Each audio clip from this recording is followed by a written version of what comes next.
join the conversation. Okay, so I'm Gita Lewis. I'm queer, transgender, obviously Black, and a woman. I'm an undergraduate student, and I'm studying to become an art therapist, specifically serving the LGBTQI plus community. Um, I'm also a performer and a storyteller, and I'm considered to be an above average fine art painter. Um, I'm told that I'm a truly good person, and I call that a lovely exaggeration. And there you have it. Thank you very much. Um, Adim, how about give us a little bit about who you are?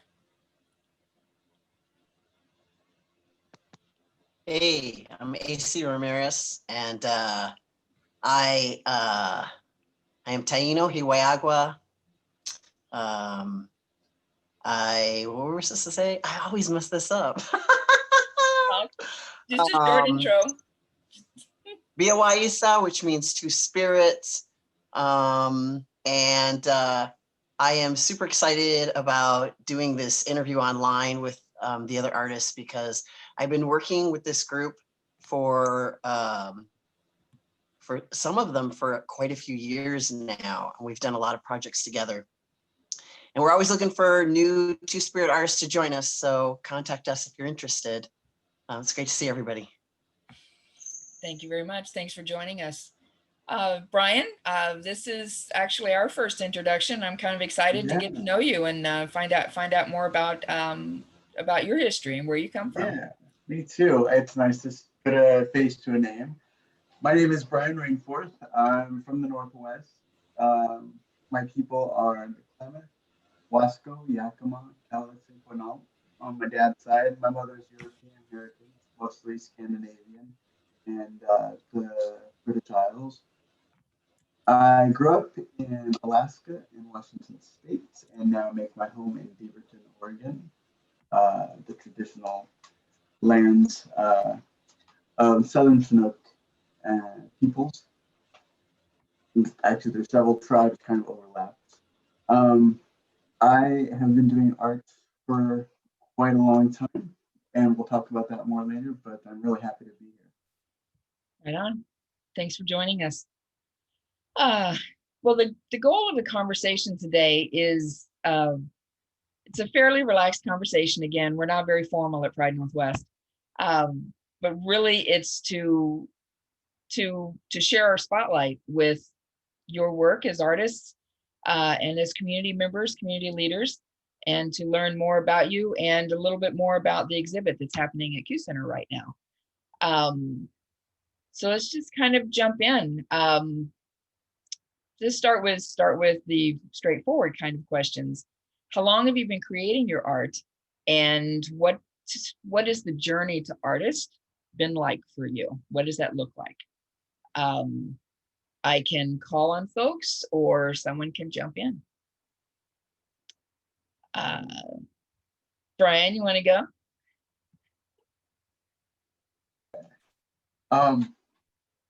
That I got the tough questions, and I was amazed at how long I've been doing like this search for creative outlets. And I remember being in junior high school and trying to write a story, whip up a story. And it was quite a long work. I was inspired by Jean M. Owl's Clan of the Cave Bear, and I started writing that, or I started writing kind of a similar story. A little girl named Ileana grew up under the thumb of a horrible person. It was really echoing a lot of my own feelings because I had a lot of conflict with my dad. Being two-spirit and not knowing how to express that and not feeling like my sexuality was going to be accepted if I even, hinted at the truth. Mm-hmm. So I think that led me to a lot of my desire to be creative. Although I honestly think that sometimes our own creativity comes from within and comes from this it's actually just a part of us that needs to express itself. That's kind of how I feel when I'm expressing art. I then moved on to doing painting in college, and I brought up a few couple examples. When I was 18 years old, I was in this horrible relationship in my dorm room. I met a boy first week of school, moved in together. Really bad idea. In the dorm system, and it was horrible. It was awful. So I began painting that autumn, just kind of as an escape, but also a way to express the kind of the inner turmoil. And this is my second painting. My very first painting actually turned out really good, and it's hung up in my parents' house. This is from 1990, so 30 years ago. And it's a woman with her lover who's being possessed by a tree spirit. I was very into women with women art and self-expression like that. Like, one of the stories I was writing was about a woman who did things that were typically thought of as masculine in like this fairy kingdom, and her dad was really mad about that and didn't want that to be. And then I have from later that year, this painting. Damn, I was thinking it would be fun to do like a retro show. And finally, from that year, I have this rather large piece. And it has the symbols of the astrological signs. And that's from 1991. So I've been painting for 30 years now.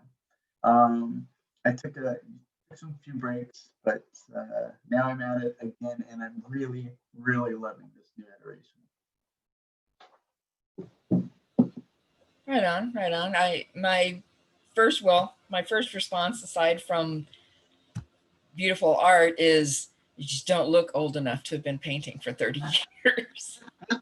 Thank you. Well, when you grow up in Alaska, you don't have any sunshine on you for 6 months of the year practically. So I don't have very much sun damage from that, but I'm making up for it last time. I can see it. All right. AC, how about you? How'd you get here? Man, it takes me forever to unmute, doesn't it? I think as a child, art very much interested me, but I didn't have a lot of access to materials. I would, go to like garage sales and buy people's used and broken furniture, and I would fix it and repaint it. And, the adults in the house at the time were like, "Oh, keep that stuff in the basement. Like, you brought that broken crap over here." But as soon as I was done painting and fixing it up, they loved it, and they would stick it in the main parts of the house. So they appreciated it. They even got rid of some of their lamps because they liked what I had salvaged and repainted and fixed up stuff that I found at a garage sale. I didn't have a lot of time. I've raised a lot of children. And so for the bulk of my life, I was focused on raising the kids and running a business and making enough money for us all to survive. I have been given an opportunity to begin painting again on canvas. And so I much prefer the really large paintings. I'd rather do a canvas that's like 5 feet by 6 feet than to do an 8 by 10 piece of paper. I feel like I just have so much in me that's been built up. I've got to get it out in these big spaces. Not a lot of time for art before, so there's a lot in there that has to come out. And I think it comes out in an expression of the gender issues that have occurred in my life, the sexuality issues, racial issues, all those sorts of things come together in my paintings. That's like my main expression. You know, I've done other things too, but that's the primary focus. Thank you very much. Gita, do you want to share a little bit about what's brought you here? I think the squeaky wheel. Inside joke. So I've been drawing since since I could hold a crayon, and I've ruined a lot of walls in my early days. People started calling me an artist. Adults started calling me an artist when I was in the first grade, and I would just draw on anything. I finally learned to limit myself to paper, but I would just fill a piece of paper with just drawings over and over again, and that got me into some trouble with doing my homework, because I would draw on it. I would get the homework right, and then I would do an intense kind of Where's Waldo all over my mostly math homework, because newsprint is the most fun to draw on. And my teacher kept giving me bad marks because she said I wasn't doing the homework. I was just turning in these ridiculous doodles, and then the principal got a hold of it because it got that bad. And the principal told my teacher that they owed me an apology, because not only did I do the homework, but I got all the answers right.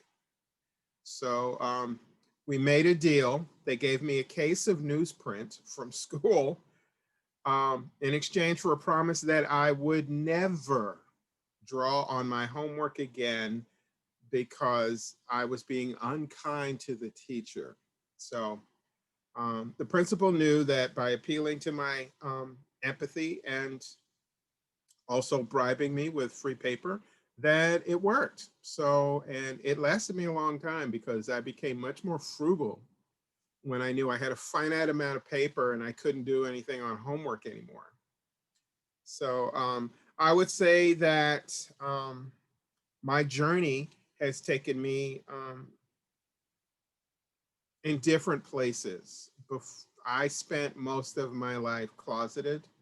So I would tell stories, and they would all be kind of veiled stories about me, but they were still not open stories.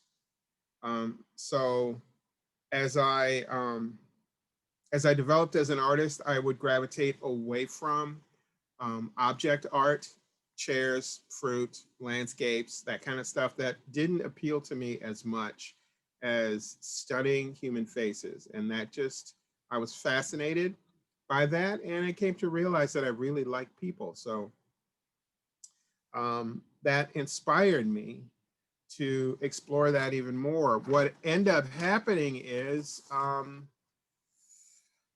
after a long time, the closer I got to seeing my authentic self, the harder it was on my artist's journey.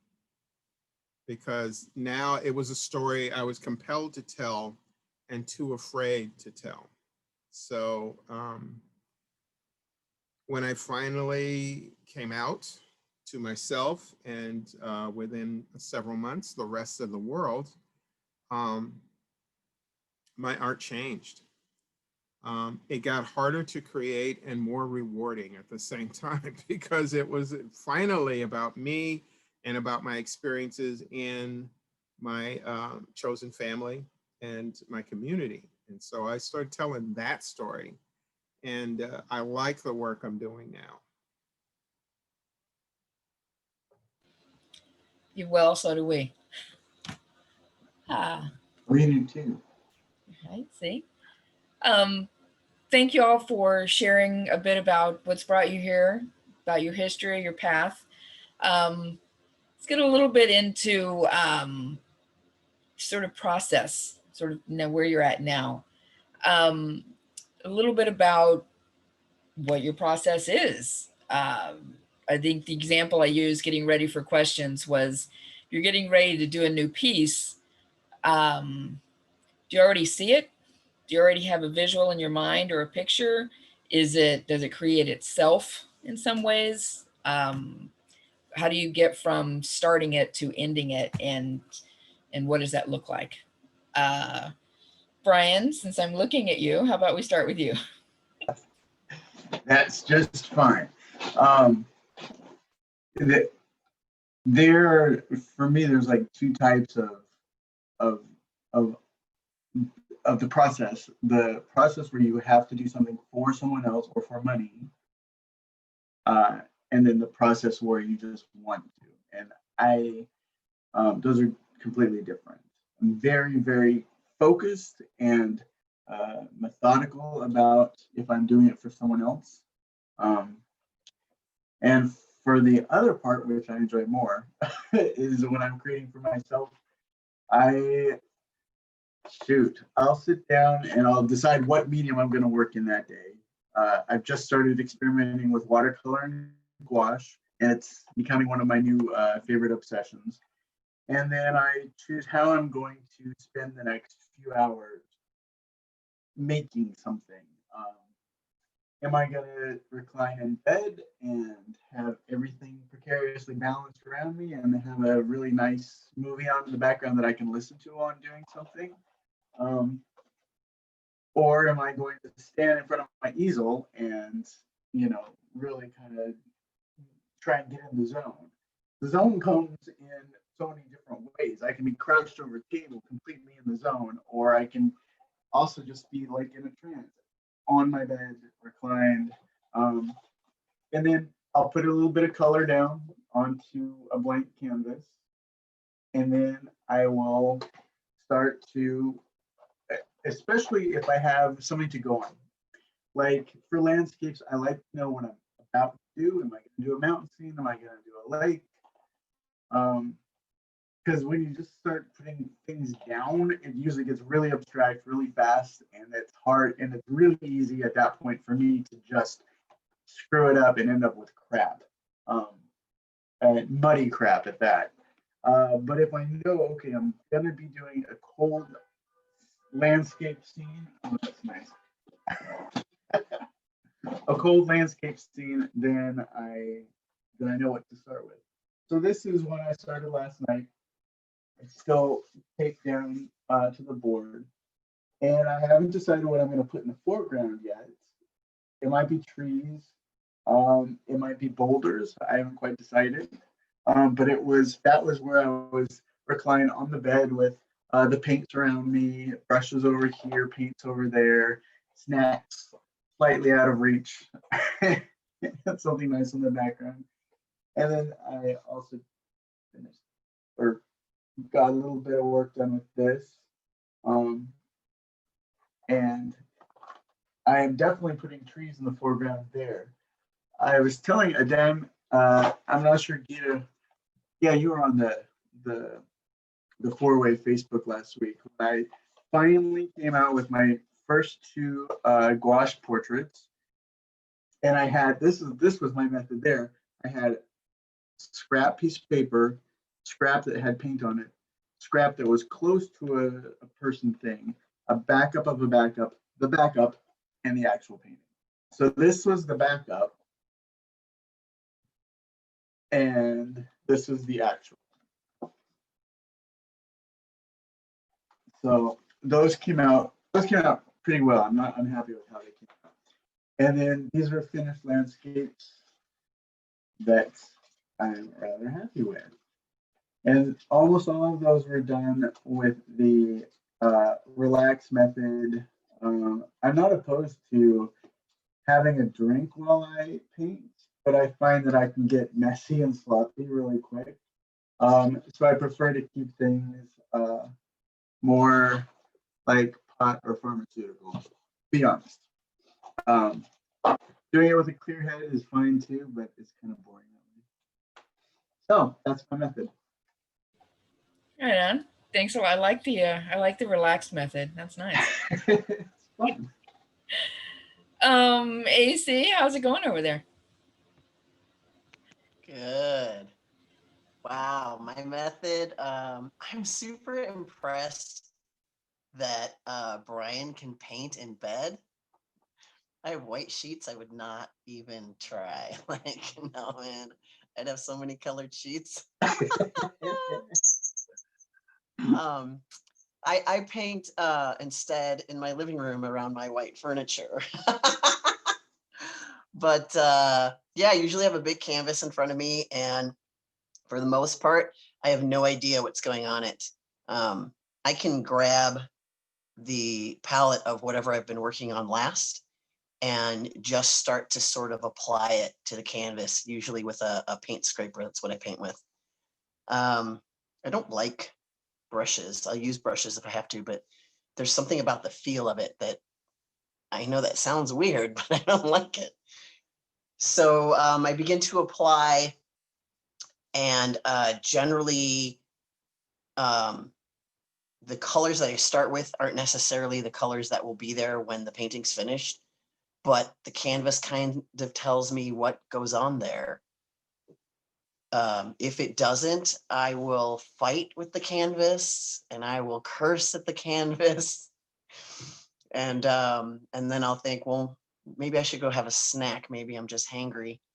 And sometimes I have fought with a canvas over months, or I had one I fought with for a couple of years, and I literally went over it, just like blackout. All right, we're starting all over again, and still fought with it. There was something about that wood and that canvas that just I didn't understand well enough before I finally got something that I absolutely loved.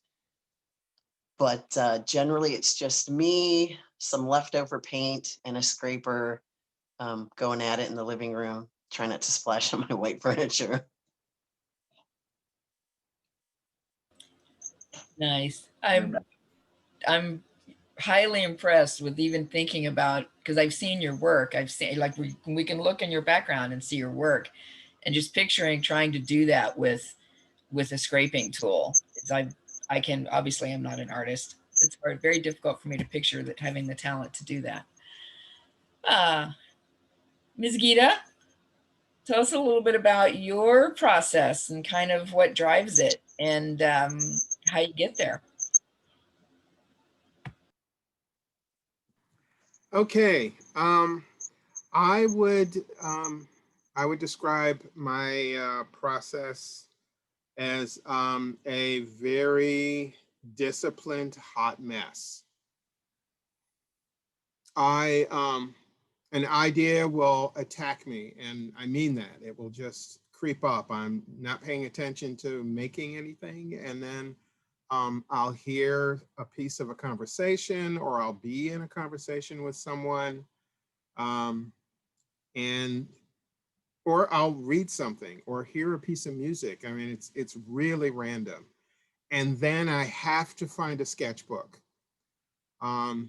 Over the years, I've collected over 150 sketchbooks, and I don't throw them out. I do get to laugh at the early ones because, damn, I thought I knew how to draw then, but yeah, that process is really random. But once I get a direction, then there's a lot more right brain in it. I start organizing and planning and making notes, and it becomes almost like architectural renderings, even though the end result is very spontaneous looking. I've thought about the color, placement, scale, all of the fundamentals of good design go into the final execution. And I may do sketches for one painting for a couple of months. And it's not a couple of months solid. I'll be working on like 6 different things because my brain won't sit still. So I'll say, oh, this is good. And I'll just go on a tear for like an hour or 2 or 5. And then it's like, I need to give my brain a rest on this one. Let me move over to this other thing. And so it would be tedious for someone to just follow me around, because even if I'm especially if I'm talking to whoever's following me, it'll inspire 3 more things. while I'm talking about the first thing. And then I'll have to write that down because I know if I don't, I lose it. And I've racked my brain trying to find something I thought was absolute genius, and it's like too bad, so sad. So I always have a sketchbook or some kind of note-taking material in my purse or in my back, whatever I'm traveling the streets with, so that I can at least make notes. And notes are enough. A couple of doodles, a few random words that make no sense to anyone else become my mnemonic trigger. And so I'll go, oh yeah, cow, chicken, taxi, I get it. I'm working on a portrait of a dem. So, and no one else gets that. And so, and that's okay with me because it's not meant for them. Oh, yes. So my process, because I have some formal training, really gets into the minutia and the detail when I have a direction. But until then, I run amok. And I love painting with brushes, but I will also paint with a stick or a broom, or I'm really just unconventional. And then people ask me, how did I get there? And I go, well, first I filled up half a sketchbook with notes about Toni Morrison, and then some stuff about Modigliani. And then I will just, and then I'll read a book or listen to some Coltrane or something else. And then it's, oh, I got it. And then I'll go on another tear. So no one can follow me. They can watch, but it's hard for me to explain what's going on in the moment because then I lose that moment. So I just let people watch if they want to watch. That's different than my performance art. I used to do quick sketch portraits at craft fairs, and I still do that as part of a fundraising tool for places like the Q Center or whoever is trying to raise a nickel, where I try to get something done in 4 to 8 minutes tops, and I keep a timer so that, and the longer I'm at it in a session, the faster I get. It's also predicated upon people sitting still. But then that's all mechanical for me. I'm having fun being creative, but it's a process that just is about rote memorization and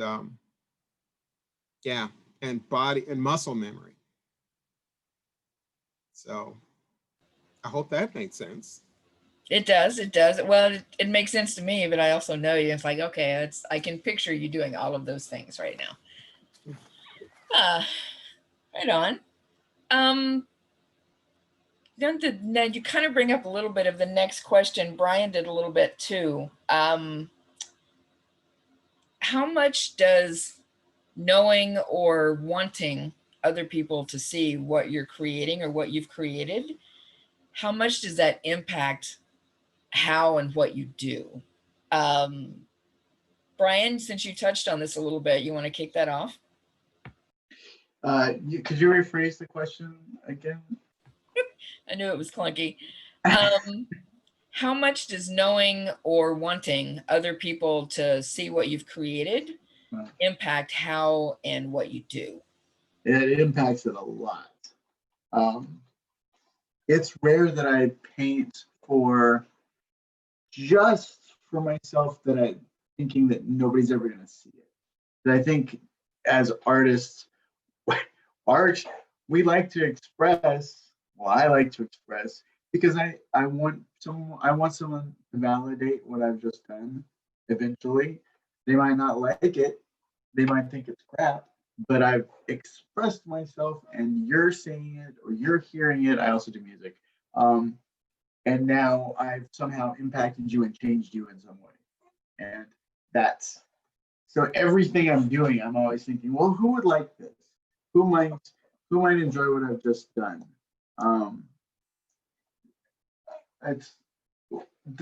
Sometimes I'll sit down at the piano and I will just do something for me. That's completely 100% for me, because my partner won't be here and it'll just be me and I'm not recording it. So everybody else can go stuff themselves. This is for my ears and my fingers, and that's me in the moment. kind of like those, kind of like a sandcastle that you'll build, you'll look at, and then the waves will come and wash it away. But most things, most paintings, they're going to be there after you're gone, and that's part of the beauty of it. So I want someone to think, hey, yeah, I like that. I want to keep that.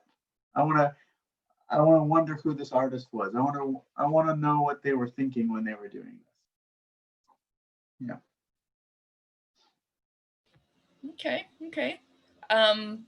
AC, how about you? What are you thinking about in terms of creating basically what other people will be looking at? How does it influence what you're doing? I think that I had some early pieces, maybe 2 large pieces done, I don't know, like 6 years ago. And I sort of had that in my mind, you know, what will other people think about this? And they went to a show and everybody loved it. And I absolutely hated those pieces. I hated those pieces so much that as soon as the show was over, regardless of people loving them, I painted over them.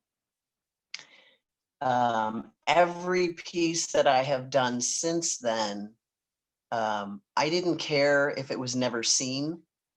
I didn't care if people saw it and loved it. I didn't care if people saw it and hated it. It matters if I love it.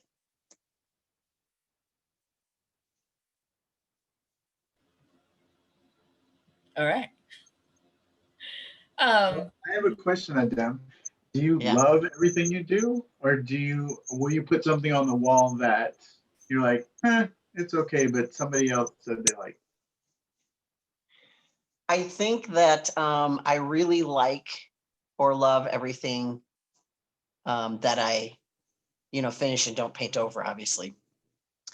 I have one piece that I feel like I need to do more with. And it's actually hanging up at Q Center right now. It's called Francisco. It's that 6 foot tall canvas. I feel like there's something that's in there that I haven't brought out yet, that's waiting to be brought out. And honestly, when the show is over, I'm gonna, spend more time on it and bring out what it is that needs to come out of there, because I like it, but I don't love it. The other pieces that are in the show, I love them, and someone could come up to me and say, "Oh, that is absolute crap." And if I think it's absolute crap and I love it, then I'm going to say, "Yeah, I love that crap." And then if it's something that I think is really good, I'll still listen to that. It's crap, but it's not going to hurt my feelings. I will come back and look at the piece a couple years later and say, what was it about this piece that person thought was crap? And maybe I'll look back and say, it's really amateurish compared to what I'm doing now. And maybe that's what they were referencing. But I don't care. Once a piece has been sold and it goes off to somebody's house, it's out of sight, out of mind, and I'm on to the next thing. And if it never sells and I love it, it's going to hang in my house. It's just simple. All right. Let's see here. Okay. Is it me next or what? Yes. Okay. I was just letting it flow, Okay. All right. Here I am about to flow. Watch yourselves. The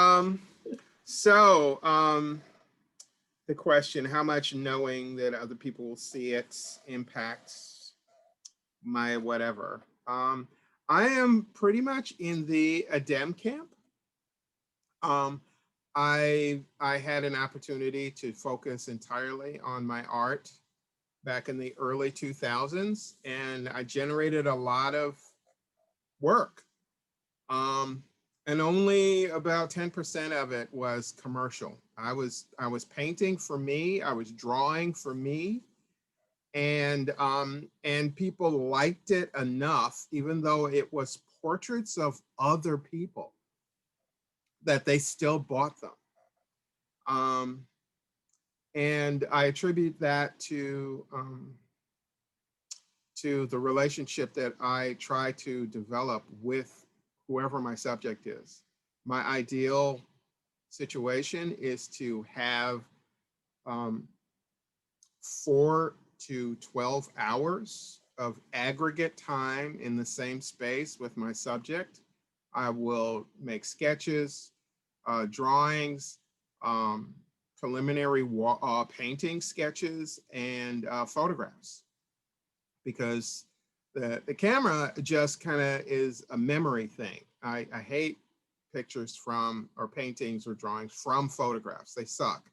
Cameras distort. And the worst cameras are the ones on phones. I hate that, you know, big chin, big forehead selfie crap. It drives me crazy. People like it because they're used to it. They don't know. But I look at it and, you know, I've been trained in the old school where it wasn't even valid if it wasn't from a live model. And when I say portraits, I also speak in terms of what is understood not just as a bust portrait, but also the figurative portrait. I like painting or drawing the whole person. In that regard, I'm so focused on pleasing myself and pushing myself with my work that if people like it, okay, but you know, it's not meant for them. When people do like it,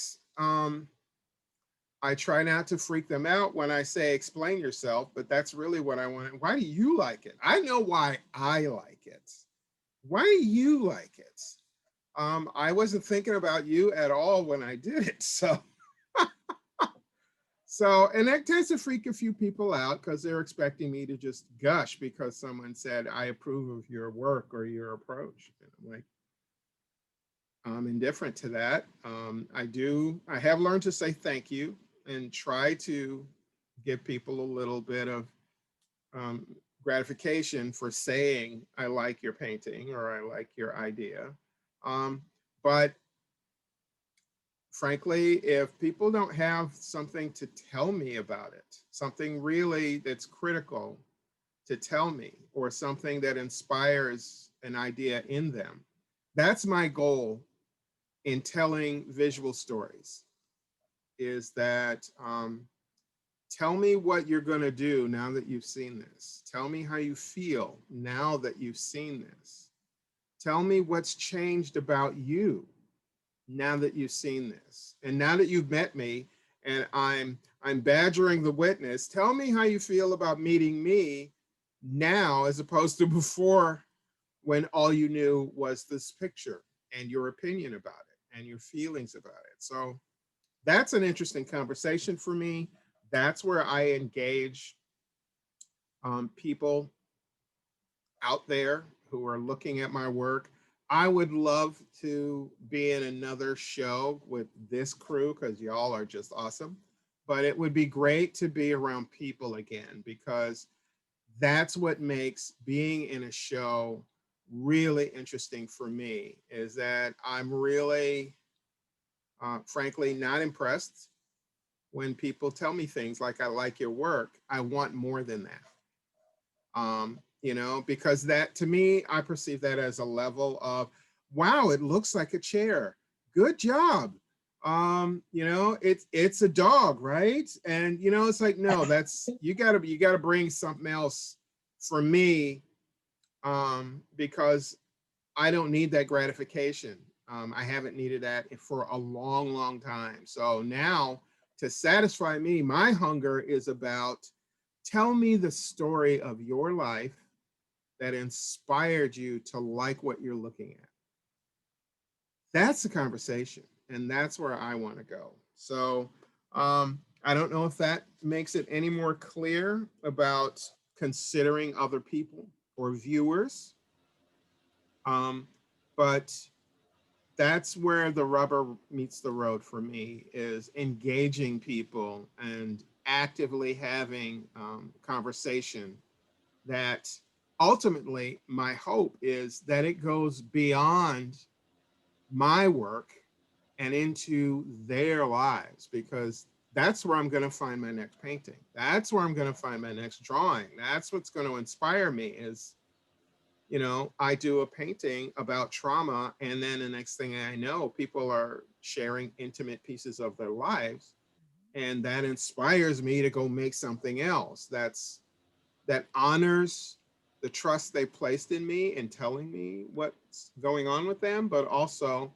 allowing me to expand upon what brought me to that certain image in the first place. And now I'm out of oxygen. I really appreciate the depth of the answer, because I don't know if I'm going to say this very well, but I think what you're describing for me is the difference between a picture and art.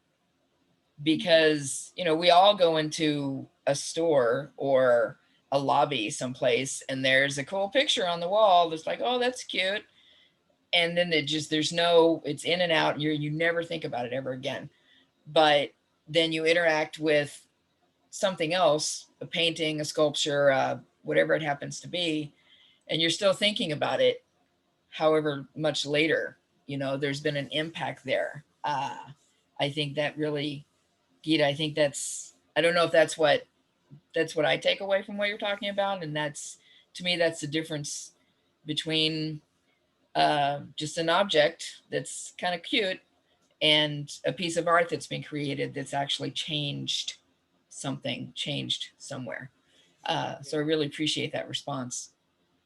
So moving into, because y'all brought it up a couple of times, let's talk a little bit about your working together. Can someone tell us how did the current collaborative show come about?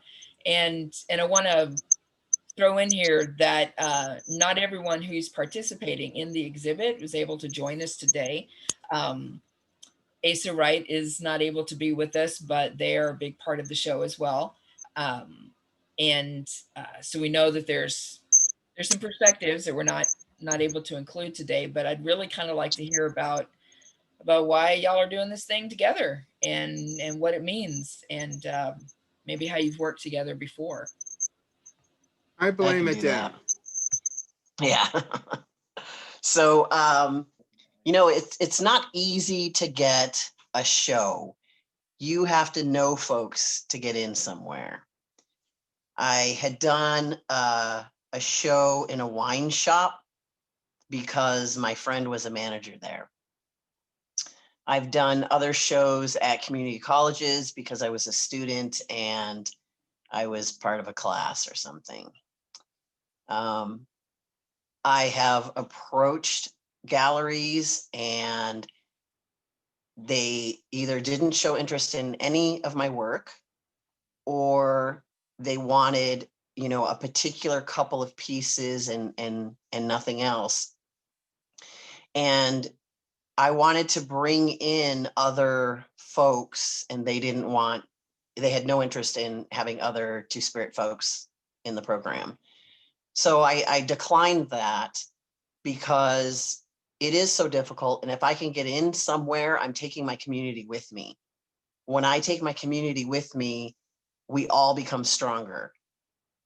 And my work becomes better as I work alongside these other artists. They inspire me and they challenge me, and they'll tell me when my work is crap and why it's crap. And they'll tell me when my work is good, and we can do collaborative pieces together, and I learn from that experience. So when I got an opportunity to do a show at Q Center quite a few years ago, I quickly rounded up as many folks as I could. And every time that I've had an opportunity to do a show, I've quickly rounded up folks. Sometimes it is Asa and Brian and Gita because they were the ones who were available at that time. Sometimes there are other folks in there. Sometimes some of the folks that are in this show are unavailable. But my work has never showed alone since then. One of my earliest works was with Anthony Hudson. This was, I don't know, 8 years ago, maybe 10 years ago. And then I had a recent show again with Anthony Hudson about a year and a half, maybe it's approaching 2 years now. I really like that, you know, repeat opportunity to work with those artists again. And this is how, like, everything that we do as people of color is a result of the person who came before us, who either paved that trail for us or, you know, dragged us along, or sometimes nudged or pushed us forward because they believed in us and maybe we were a little too nervous to do it on our own. And if I can be that person shoving you forward, I'm going to do it because there was somebody who shoved me forward at some point, and I want to continue that chain along so that there's more and more artists being seen. And I'm always grateful that I can send an email, especially to Gita, and say, hey, you're in a show and it's in 4 days. And she's like, what? Okay, where am I going? You know? So that helps along the way too.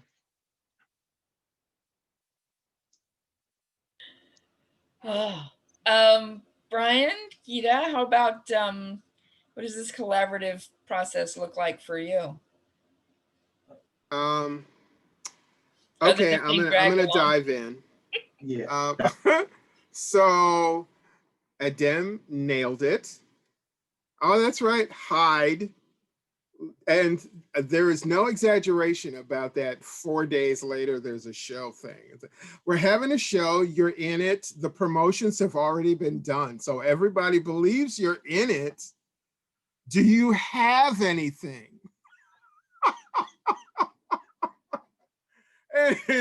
and nailed my response.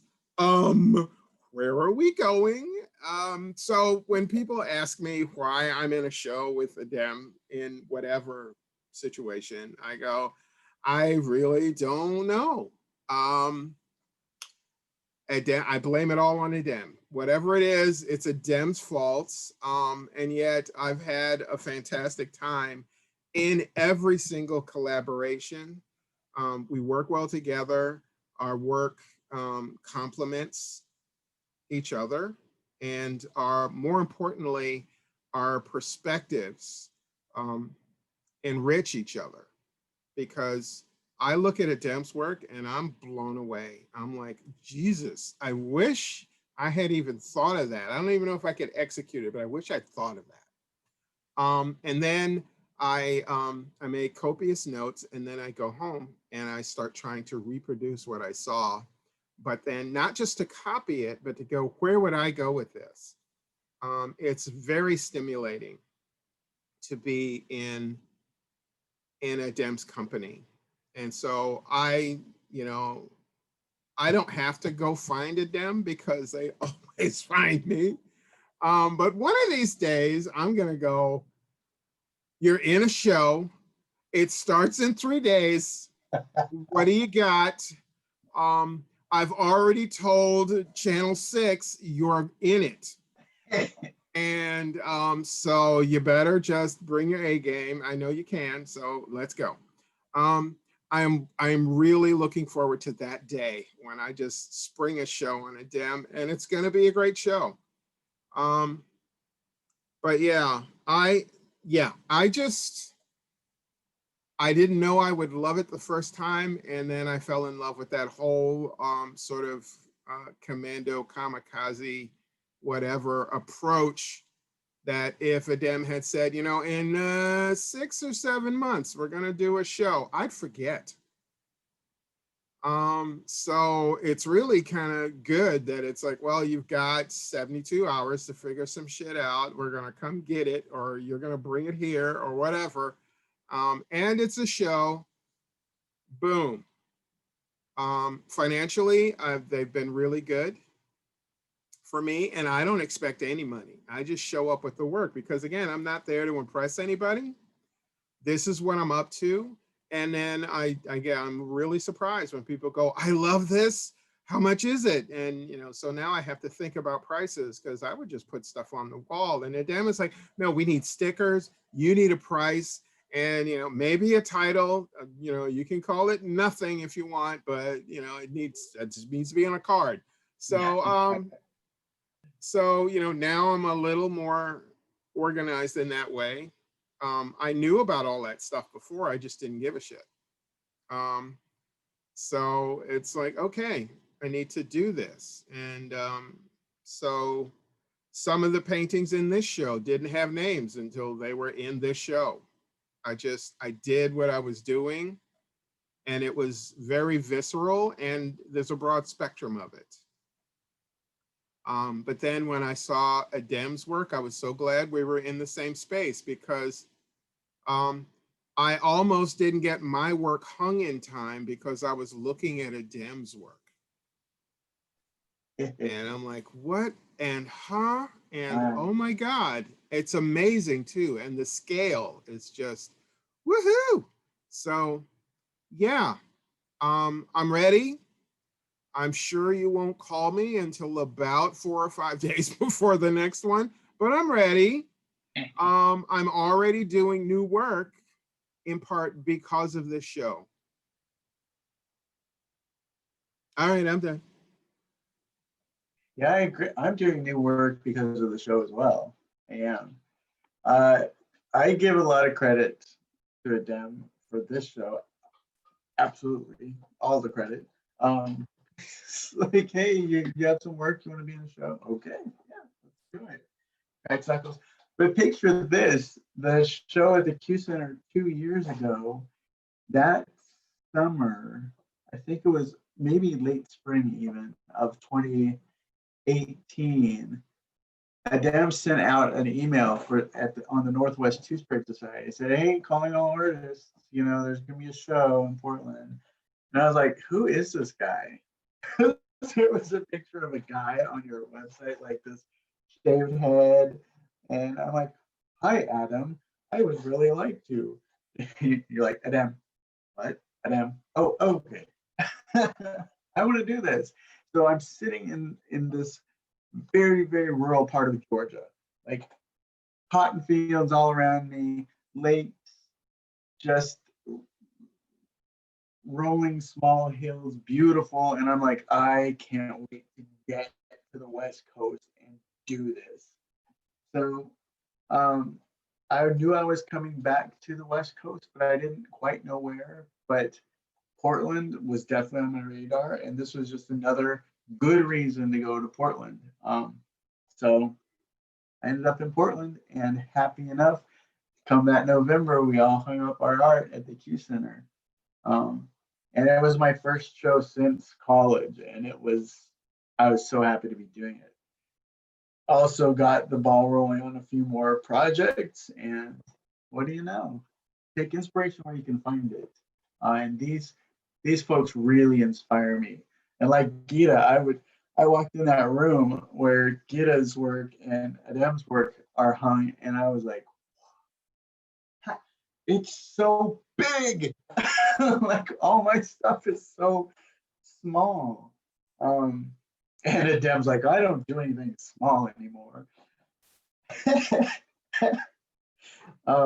We started out this collaborative piece a couple of years ago, and Adem, you were talking about your process and how you just use some of the colors on your palette from the last work that you were doing. And it just so happened that the blue of our first collaborative piece happened to be your brother's. And what a beautiful blue it was too. And I remember getting it on the canvas in our first experimental, like we're just kind of putting colors on the thing and thinking, God, I really want to keep all that blue in there. Really want to do it. But that has to be the smallest piece you've done ever. It's only this big. I wish I had a picture of it. But if you go to the Q Center, you'll find it. Nice, nice, very nice. I mean, one of the things that comes through, and I think this one of the reasons that this conversation appealed to me is I don't know everyone's background or how you've come together, but you can see the relationship and the respect that you all have for each other, which is fantastic. Which kind of leads to the next question. You've all kind of been touching on this, but we're just going to dig into it some more.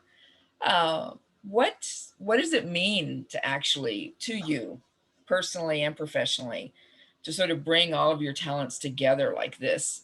And why is doing an exhibit like this important? Brian, Well, you can. my mic is still hot, so I'll just dive in. Because my answer is going to be short and sweet, I think.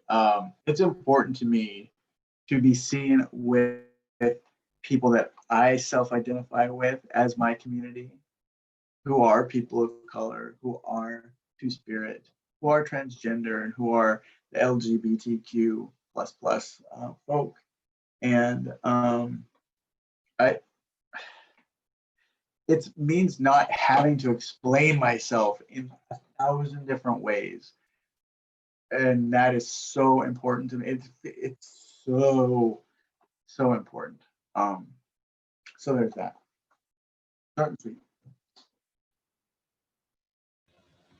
AC, how about you? Why is this important? You're such a leader in this area. Why is this so important to do this? I think I echo what Brian says, you know, to be with folks who get me before I've spoken. I walk in a room and it's the folks in the room are a reflection of me. And there's not a lot of spaces where I find that to be true. Generally, I can show up at any possible event and I might be the only trans person in the room. I may be the only Two-Spirit person in the room. And to walk in and to have a room full of us, it's an incredible feeling. And it's a blessed feeling because it's so rare. And if I can create those spaces for myself and for other folks, I'm going to do it. And Brian, here's the brush that we were talking about. This belongs to my brother. He was painting the day before he passed away. And so the brush dried, the paint dried on the brush. And when he passed away, the only thing that I wanted from his estate was his brushes. And I got the brushes and his paints. And that's what Brian was painting with. And now we have a collaborative piece made with that. And those kinds of, the way we can intimately share who we are and what we have that's so important to us with each other is not matched anywhere else. And I'll never give that up. And that's why y'all are going to get a call 4 days before a show.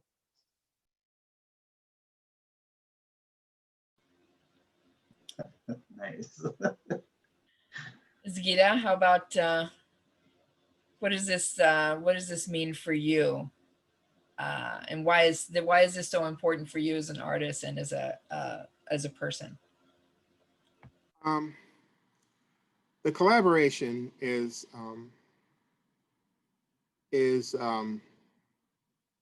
emotionally, spiritually nourishing.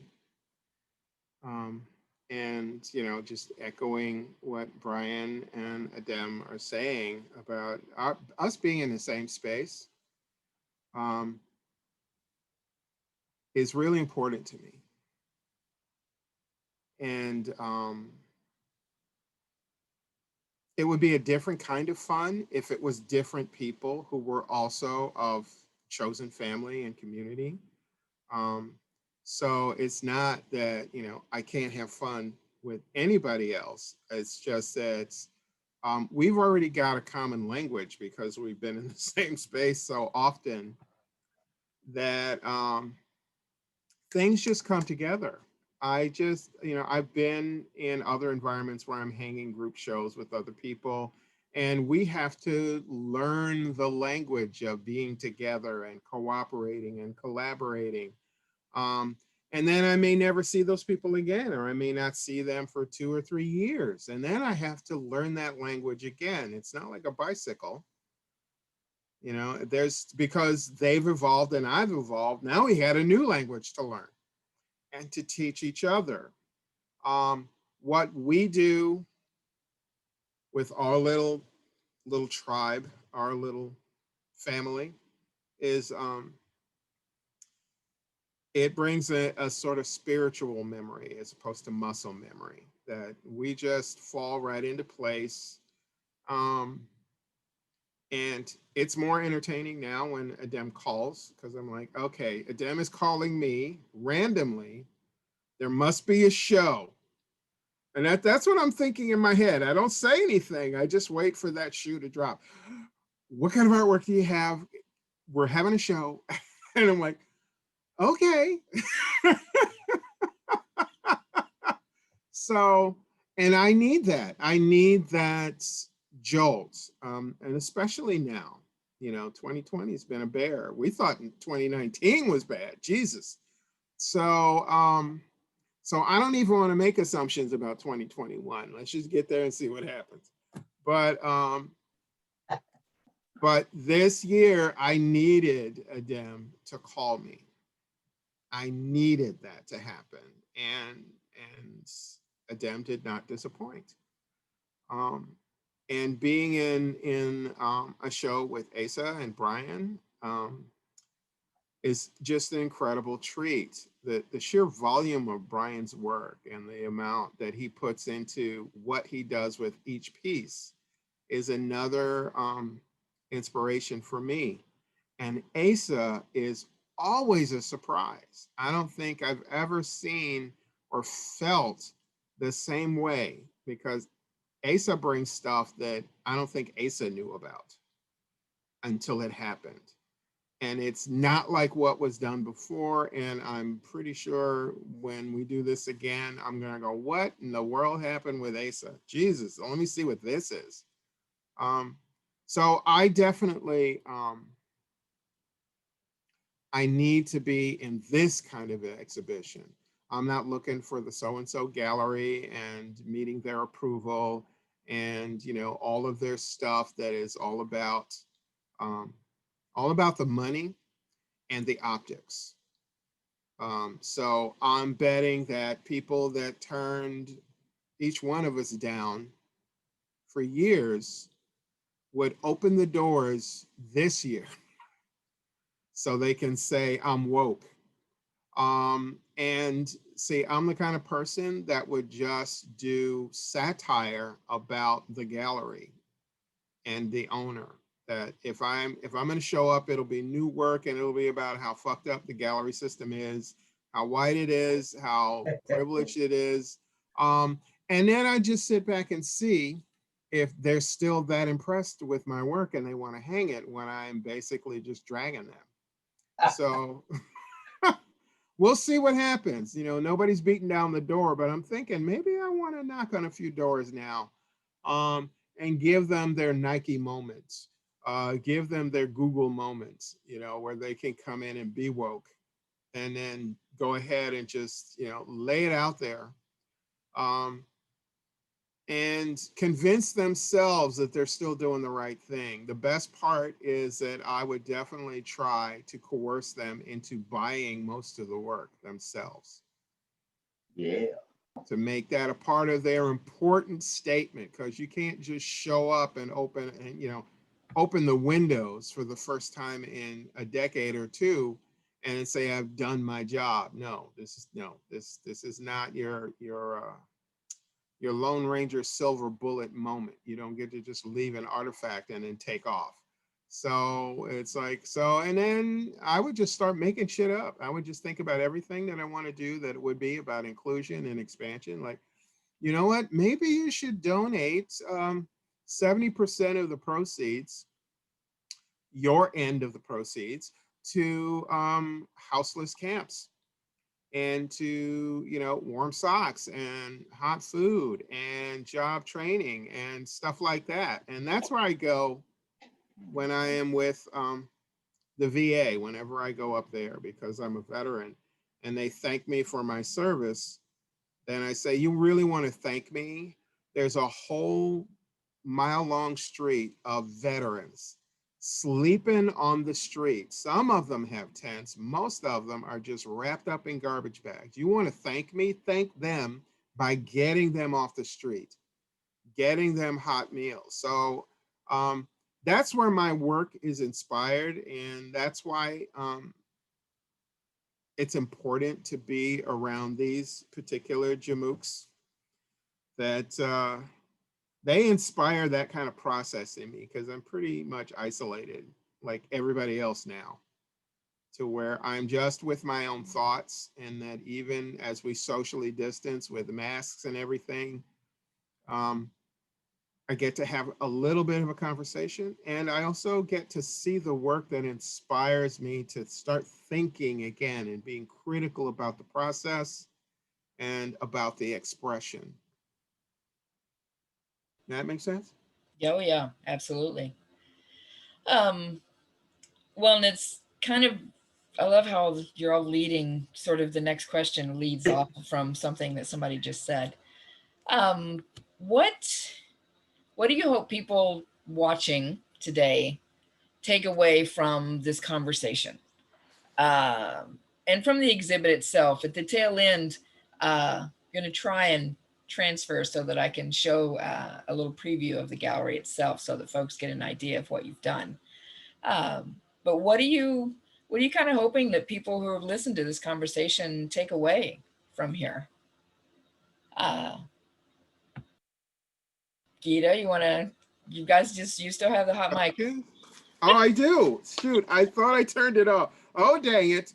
Here we go. So, what I hope people take away from them looking at my artwork is one, that they take it in its entirety first, because it's a pretty broad spectrum of expression. I have, you know, fantasy, speculative fiction kind of storytelling, and introspective interpretations of poetry, and my own energy.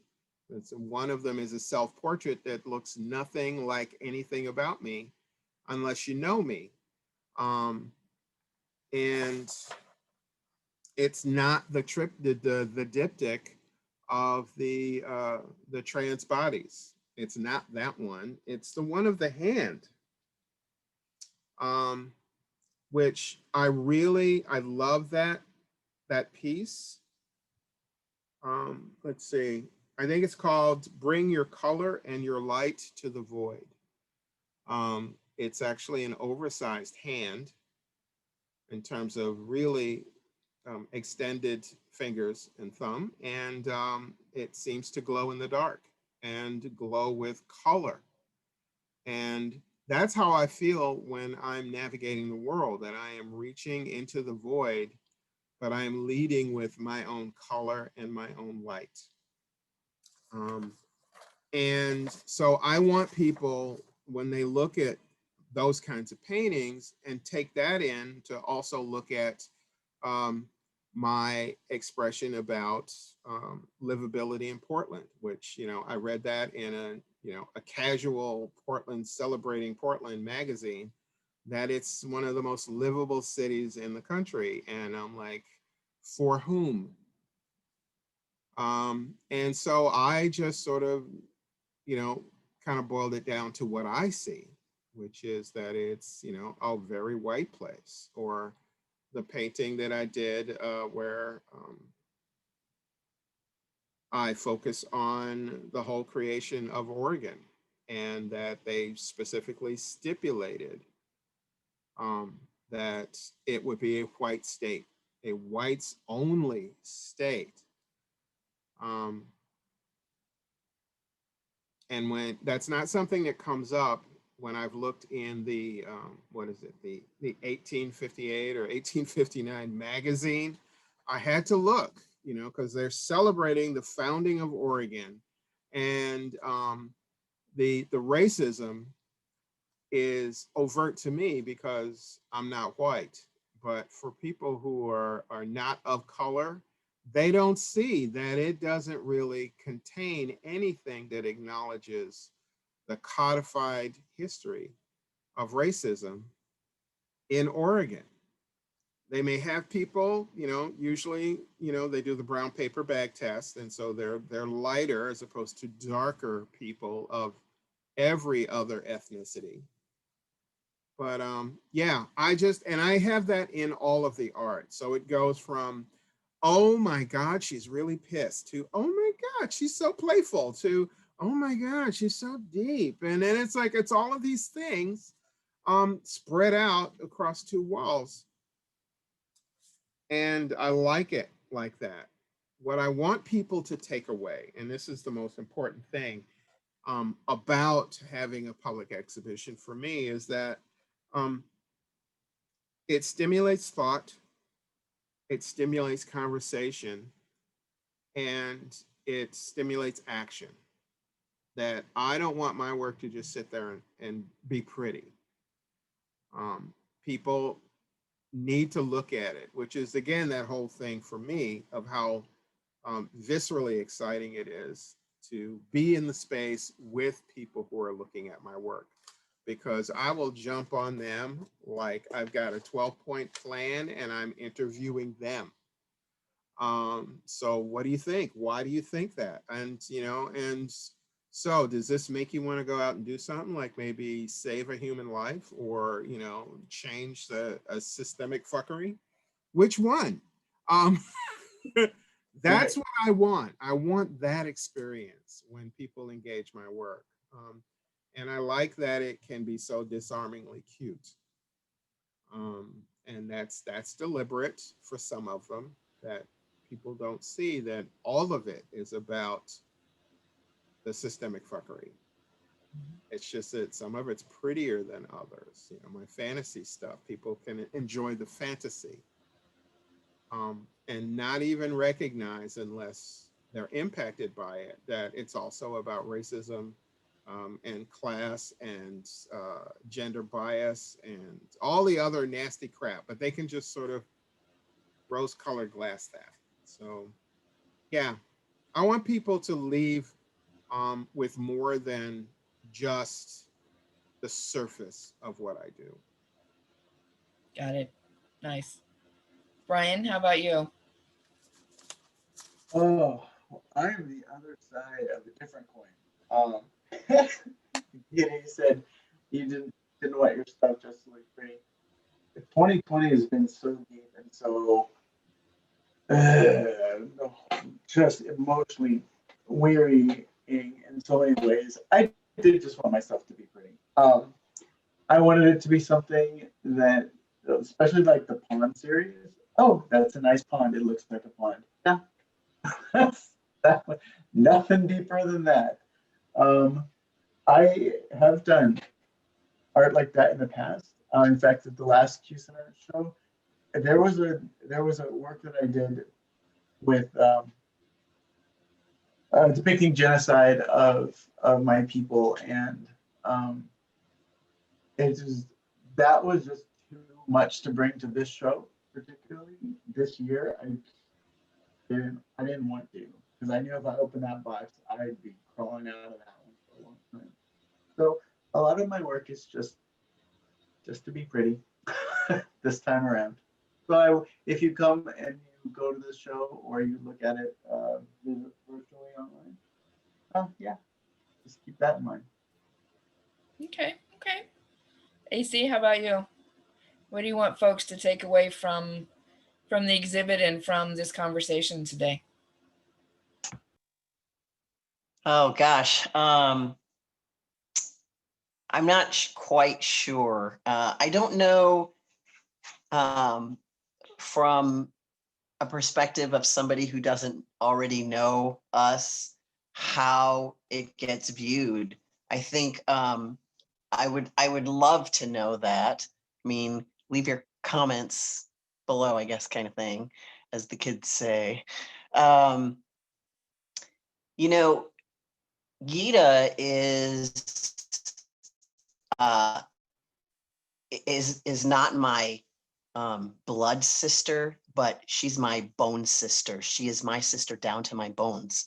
And same with Brian and Asa. Like, I love these people so much. I don't know that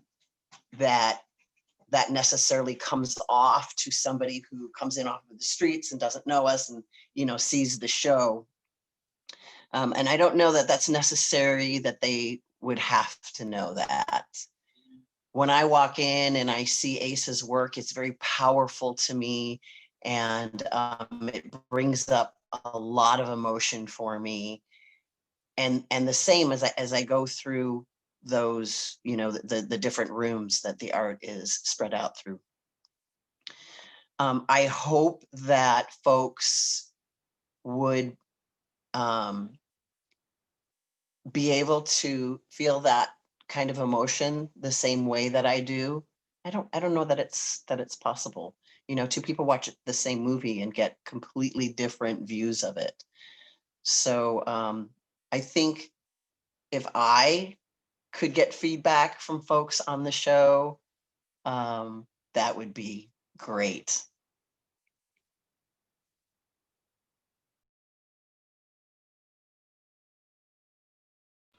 I'm muted. All right.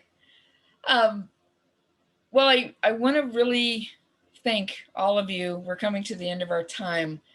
And I just I really appreciate we planned a little bit further than 4 days in advance, but not by very far, that you put aside time to share your work with us, to share your process, to share yourselves.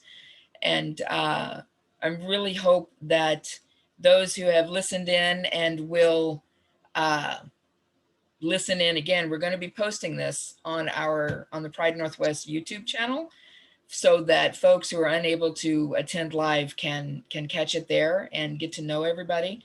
We'll also be sharing your professional websites so that folks can learn more, support your work, etc. And just go from there. And I just really want to thank everybody.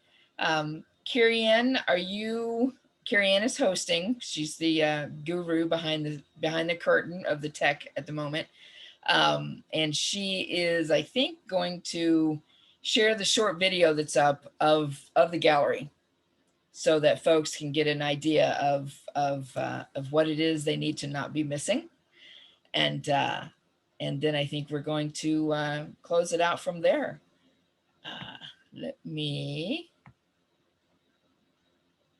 There she goes.